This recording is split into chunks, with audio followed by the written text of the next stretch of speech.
Old people, they go beige. Why is that? Get past, oh, I don't know, 130 and suddenly beige is best.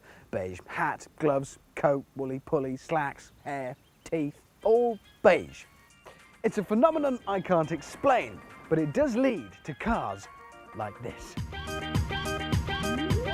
The Daihatsu Sirion, a simply gloriously bland piece of automotive crimpling from the same people who brought us the chunky 4-track and the funky YRV.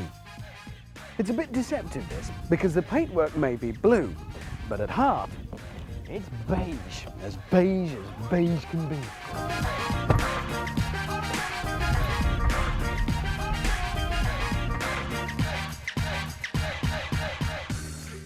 The entry-level version costs £7,495 and you can pay up to £9,940 for the top-of-the-range version.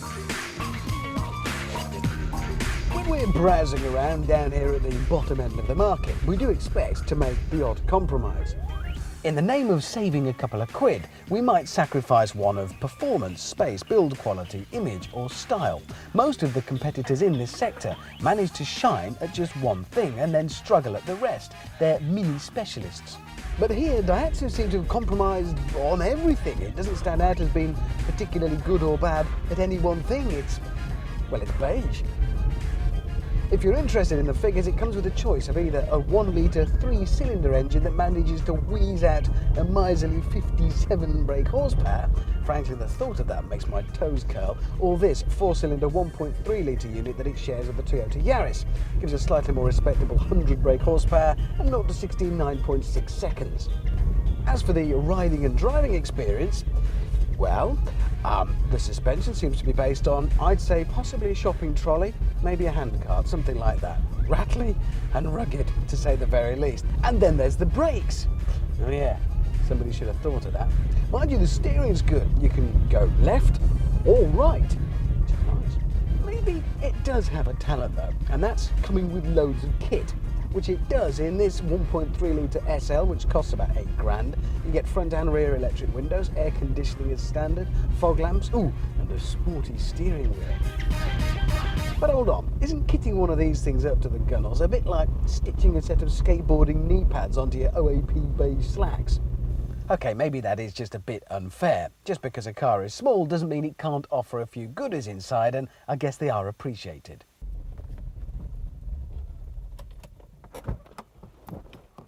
But with or without loads and loads of accessories, it is a bit odd that a not particularly meaty car should be blessed with a name that could, at first glance, be mistaken for sirloin. Which is particularly ironic when you consider the fact that most of the potential punters for this car are more interested in a nice bit of brisket. And what are these outrageously pompous little bits of chrome doing? They're plastered all over the side, all over the grille, even on the door handles. And frankly, it would be excessive on a 50s American sedan.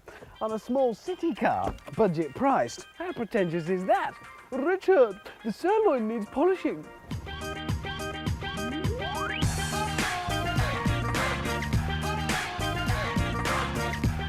They could have given it a talent. They could have looked at the market and said, there isn't a small car that's especially good at, I don't know, carrying sheep, glowing in the dark, turning left, anything. Instead of which they've compromised on absolutely everything. Size, style, looks, practicality, and it's not even that cheap. In the same price range, you could have had a Skoda Fabia, Ford Fiesta, Peugeot 206 or Renault Clio. Interestingly, it's the Toyota Yaris with which it shares its 1.3-litre engine that really sticks the boot in and renders this thing completely and utterly redundant. Apart, I think, from one niche market, the military. The SAS should invest in a fleet of these, each with a little gun turret on the top. Face it, I could drive down the high street in this butt naked, apart from a tutu and a tam o' shanter, and nobody would notice me. So you can sure as heck get by in a battle with it. Invisible, perfect camouflage.